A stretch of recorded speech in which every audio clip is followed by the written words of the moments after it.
आयनिक number 69 असा आहे. त्याचा मास नंबर 168.9 आहे.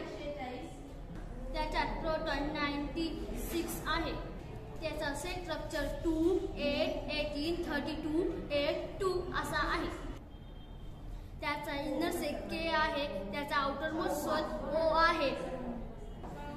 There are first orbit 2, second orbit 8, third orbit 18, fourth orbit 32, fifth orbit 8, last orbit 2.